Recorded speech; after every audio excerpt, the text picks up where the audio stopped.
Well, anyway, I have another name too, and I just learned this name a couple days ago. We were coming through Wolf Creek, and our family actually started in Wolf Creek in around 1891 or so, when our family transplanted, and moved west. And John Trodick moved in there, and then the family sprung from there. And his son Al Trodick was he became you might even recognize his name, because he was fire chief here in Great Falls for 14 years. Yeah. Al Trodick, or A.J. Trodick, Sure. A.J. Trodick, and Yeah. and from what we've heard, he may even have been police chief there for a time. I can't get that confirmed yet, but he may have been both for a short period of time. Fire chief. But he was fire chief for 14 years. There's Yeah. no doubt about that. I was raised here by my grandfather, who Harry Trodick, who was also in the fire department. He was a captain, and consequently, I grew up in a fireman's family here in Great Falls. And my grandfather was a captain in the thing at that time. And when I was a very, very wee young one, they would put me on, here we go with the train again. They would put me on the Great Northern or the train. They'd take me, I'd go alone in the company of the conductor or whoever, and they'd send me over to Kalispell. And there I'd visit A.J. Trodick, the old fire chief. He had an old home there, a beautiful old home, and we would visit him every now and then. And I'd be given a couple weeks. I was just a little, 7, 8 years old or something like that. And but anyway, here's this name. When we came through Wolf Creek, we were trying to dig up some old family stuff and follow the name and all that. And this 87-year-old guy that we talked with, his name was Bob Worth. He's one of the 87 years, and he has family links in there for a long, long time. He came up with the fact that his mother, you may have known his mother because you were in the yard over here. His mother was named Inga Burgum. She worked in the same office. Inga Burgum, he wrote this is his handwriting here. He said she was the first woman manifest clerk in the Great Northern Yard office. Yeah. And he said that was very unusual because normally men did all these jobs. And That's when they transferred me here. Is that right? Manifest clerk. You were a manifest clerk also? Wow. This is almost uncanny. That's 1918. Right. $90 a month, which was a lot of money. Oh yeah, it was. I'm sure it's the best pay probably you could Seven days a week. Yeah. So was your whole career in the yards and servicing When I the first train? went to work, I had to lie about my age. I read that. I'm 16 years old. Jim Hill didn't want nobody unless they were 18. Right. He used to come to town. I'd have to hide. I've seen him a lot of times. You just get the heck out of there, huh? Oh, yeah. He was different, Where did he live at that time? Jim Hill, was it Melrose. Chicago or where? Melrose was the terminal. Melrose where? Minnesota. Melrose, Minnesota? That's where terminal was. The eastern terminal of the line? Yep, out of St. Paul. Oh, St. Paul, yeah. Is that exactly how far the Great Northern went? Just to St. Paul and then? Went to Seattle. Okay, to the west. But was St. Paul the eastern limit then? That's right. That's where the Breuning took hold of it. Okay, because when I was in college, I went to Washington University in St. Louis, and I remember when I would come home during vacation, like Christmas, and that in St. Louis, I'd take the train from St. Louis to Chicago. Yeah. And then up north. It seems like I don't know that I changed trains after Chicago, but then I went on the High Line all the way over to Great Falls. That's right. At that time I was able to, that was like 1960 or so, or, no, wait a minute. No, not that late. That was like 1956 or 1957, somewhere in there is, no, wait, now I'm getting mixed up. Good Lord. How do you keep your mind so sharp? Well, I've kept it that way ever since I was born. Uh-huh. I remember stuff when I was 3 years old. Really? What do you remember from that age? I remember seeing my grandfather and telling about, he was in the Civil War, telling about how many people he killed. Oh. Wow. Wow. When I was 4 years old, And where was that? Where was it? You were with your grandfather? Melrose, Melrose, that's where they Minnesota? were living. Minnesota? That's where all our kids were born there. Everybody. Oh, yeah.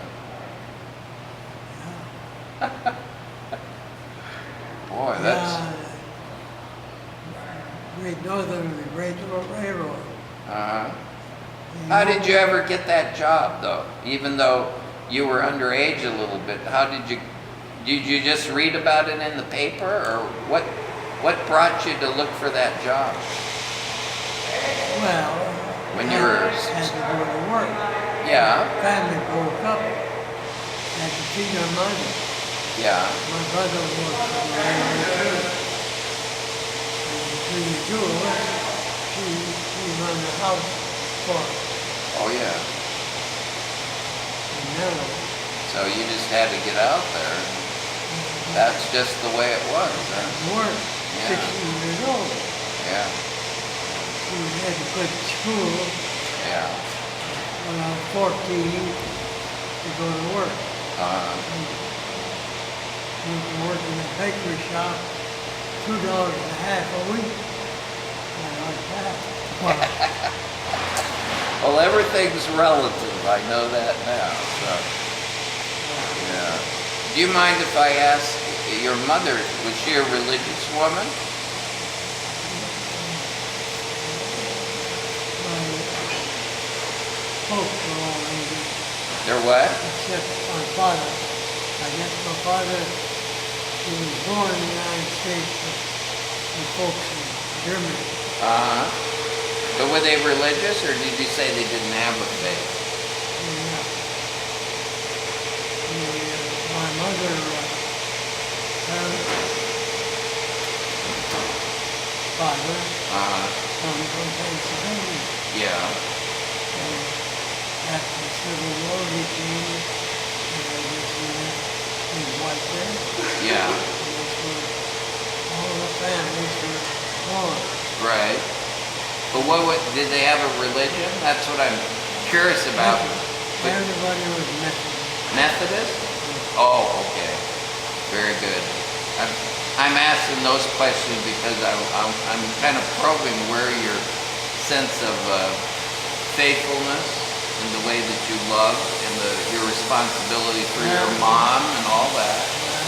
My mother was very religious. Wonderful. That's what she done. She was a praying woman, huh? Yeah. Yeah. Oh, wonderful. Yeah. Were you religious throughout your life? Oh, yeah.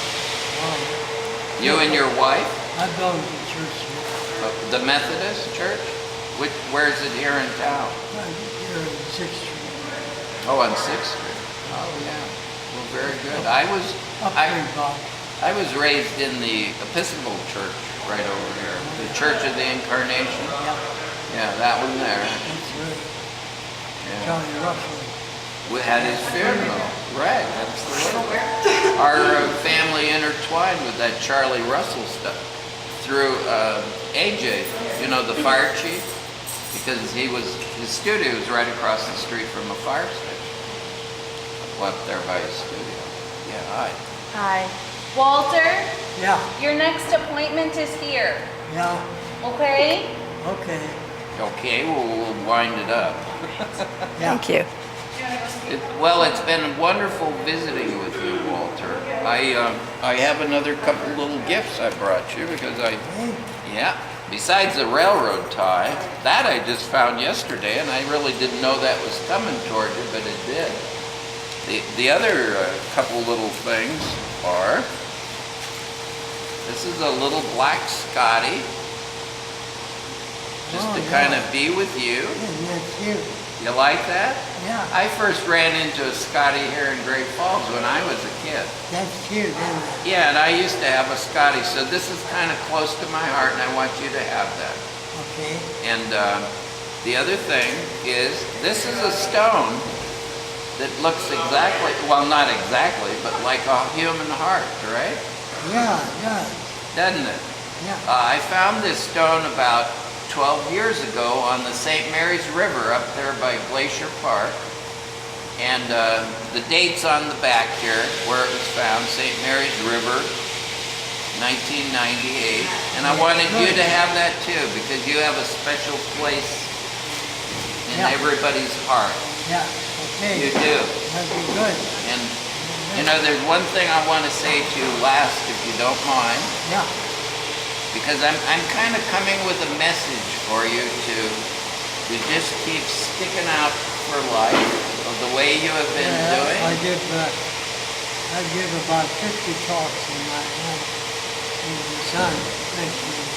The Masonics. Yeah. Yes, absolutely. Oh, on the subject of life. On the subject of life. That's right. That's wonderful. Everything is about life anyway. Right. Everything. Yes. You're a wonderful role model, and you know, this is what I wanted to say. I want you to get to number one. Everybody would remember what they did from the time they were kids. You'd be better off. Oh yeah, because that's when you were more sensitive. That's right. That's when things hurt a great deal more, and you didn't push it away. You cried about it. That's right. That's right. You're absolutely right. But anyway, I wanted to say to you, keep going for that number one like you're doing right now. And I have a feeling you'll do it for Shep. Oh, You sure. know that? Oh, you bet. You're going to do that for Shep, I hope. Here's the box. We'll put the rock and that stuff in it. Because I think all of this has to do with Shep. You know? I really do. It's kind of a... Remember that Shep deal very well. Yes, well, you and I linked into the Shep story, and I think it's very sacred. Because I remember most dogs are that way sensitive to you. They're very loving if the person is loving to them. That's true.